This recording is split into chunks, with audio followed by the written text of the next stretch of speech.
Hi, it's a lipstick Al. Thanks so much for watching today. I have some new makeup to play with. I actually was inside a Sephora yesterday and I managed to pick up two of the new NARS explicit lipsticks. Excited to try these. I also could not resist when I started playing with the formula, picking up one of the new Hourglass blushes. And the last thing that I picked up at Sephora was the new Boy Brow pencil. I think it's called the Boy Brow Arch from Glossier. I also happened to find two of the new CoverGirl lipsticks at my local Walgreens. So we'll try on all four lipsticks at the end. Like normal, I'm going to link everything in the description box down below. Just keep in mind those are affiliate links. If you choose to use them, it does help to support my channel without costing you anything else, but you don't have to. Totally up to you. But I'm only going to show you the application process for the new stuff so we don't get too long here. I've given Little Miss Hourglass here a good shake. If you're curious, I'm using the shade Future, and what I'm going to do is I'm going to drop 2 drops onto my palette. Boy, that was super easy. And now I'm just going to pick up some of it with my brush, not all of it, and just work the product into the brush so that I don't have like a little glob of it somewhere. And now just stamp it on. This is kind of like a bright shade, so I want to be kind of careful. There we go. So I had a really light wash of it on first, but I feel like this is turning out really pretty.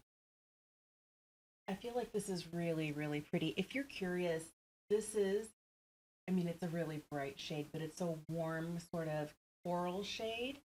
But I feel like diffusing it with a synthetic brush and making sure the product is really worked into the bristles, really helps for it to not be too intense, where you can still see the shade, but it's not too much.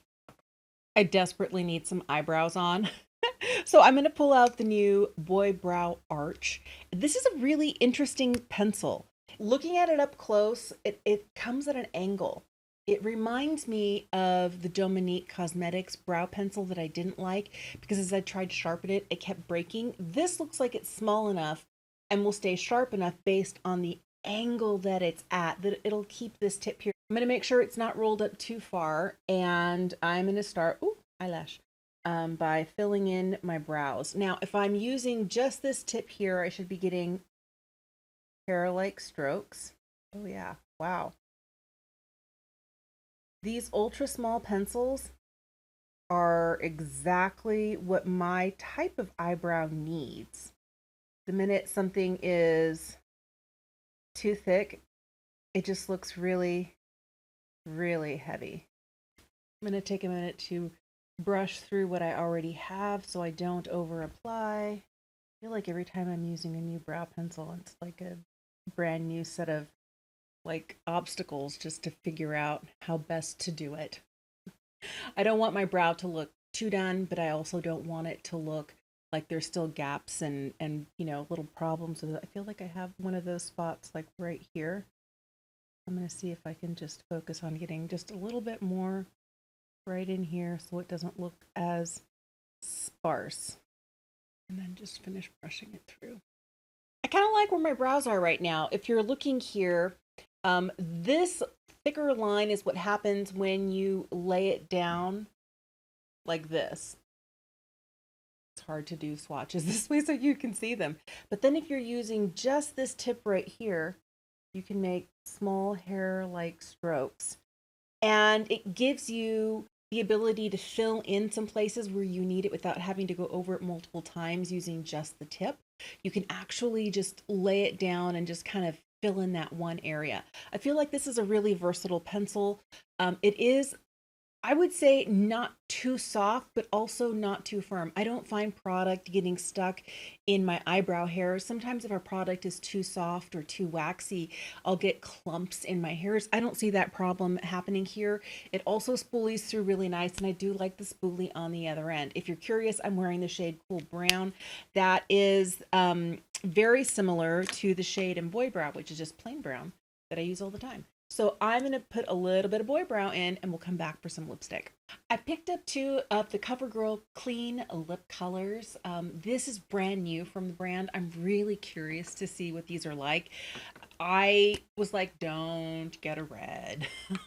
So I picked up, of course, a pinky nude. This one here is called Snow Blanket. There were no testers. Oh, that's actually really pretty. In my local Walgreens where I found these, so I just had to go based on what they looked like in the tube. And this one here is called River Plum. Okay, so they're very creamy. They're very creamy. They seem to be very comfortable. They're listed as $6.49 on Amazon, and they're listed as $8.99 at Walgreens and CVS and Rite Aid. But Target and Amazon have them for $6.49. They were $8.99, but they were a percentage off if you bought two. So I got them for 7 something each at Walgreens. So I'm going to start here with Snow Blanket. Okay, this has a lightweight feel to it. It is creamy. It definitely has a creamy feel to it on the lips. I'm not smelling a scent with this. If you have problems with scents in makeup, these are going to be great for you. This pink color here is really pretty, and I bet you would pair beautifully with the new Maybelline lip liners. I have kind of like a pinky nude, and then I have more of a brownie shade. But for $6.50 to $9, these are actually really, really nice. All right, here's River Plum. Oh, I like this shade. I feel like wearing this, like I need just a little bit more blush.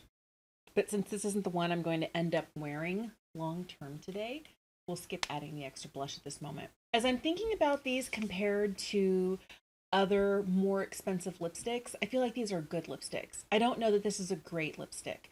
Here's where I tell you, I've tried a lot of drugstore lipsticks, and there's a lot of formulas that are nice, that are okay, but they don't blow my socks off. I will admit to being the worst lipstick snob ever. I know that about myself. I like the square packaging that these come in. I don't know that I necessarily like that they're clear.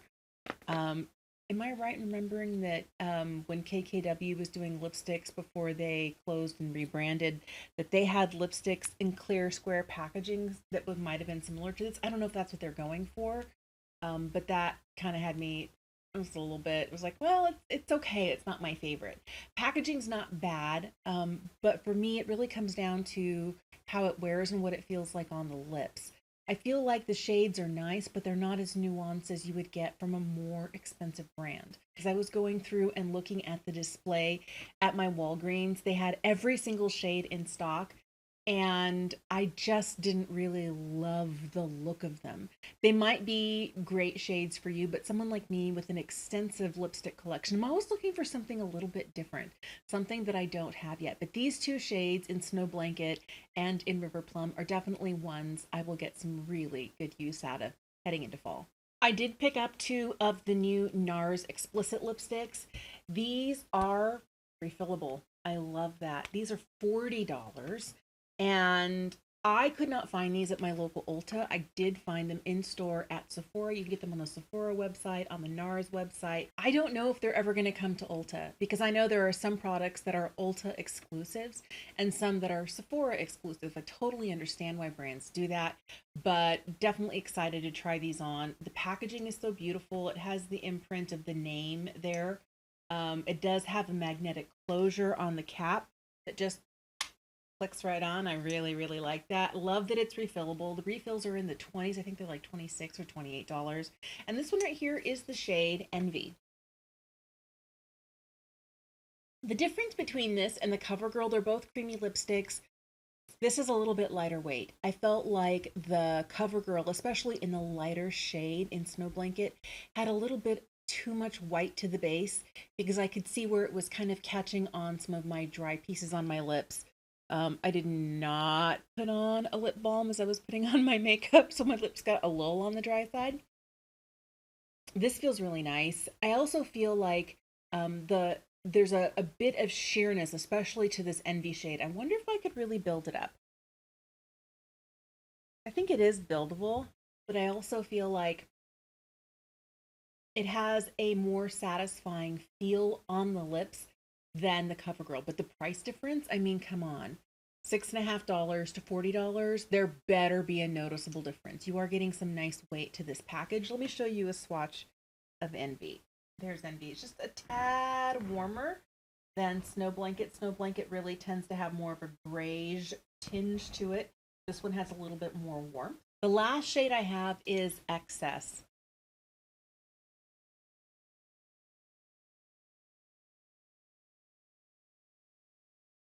This screamed 90s fall lipstick to me. I had to have it. Now, I know it's not matte. I feel like I'm not really wearing anything, but my lips are comfortable. That is so beautiful. Here, let me show you a swatch. That's one swipe of Excess.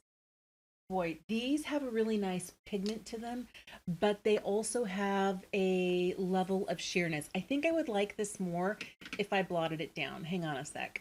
I did have to put on just a little bit more blush because this lipstick is a little bit stronger than I was anticipating. Man, these are beautiful. I like these. It all comes down to how they wear. I don't know how they wear yet. I feel like these are going to be comfortable for the long wear. I think that they're going to pair nicely with lip liners. I don't get the feeling that I'm going to need a lip liner with this because it doesn't really, I mean, it feels comfortable and it feels creamy, but it doesn't feel so emollient that it's just going to slide everywhere. I'll have to see how it goes. I so wanted to pick up one of the reds, and I was like, you have too many red lipsticks. Do not buy a red in this. But I like that I picked up kind of like this 90s leaning, you know, kind of a warm chestnutty shade for fall. I think it's going to be really pretty. Just threw a little bit of the first NARS shade over the second one, and I really like it. They feel really nice, very lightweight. I'll definitely have to get back to you and let you know how I like the Hourglass blush, how I like the Boy Brow Arch from Glossier, and how these four new lipsticks are doing. Which ones I tend to reach for, which ones I tend to kind of leave on the shelf. I'm hoping that the shades that I got are the sort that will incorporate themselves really nicely into my fall makeup as I go along. Let me know, did you pick up any of the new CoverGirl or NARS lipsticks? Are you looking for new brow products, or have you been obsessed? And I know I'm a little late to the party, but those Hourglass blushes, I was like, I don't need them. I don't need them. And finally, I just caved after just feeling it in store. That's the one thing that's dangerous about going into a Sephora. Thank you so, so much for watching today. Tell me what your thoughts are and if you've tried any of the products I have on today. I hope you have a fantastic day, and I'll see you again soon.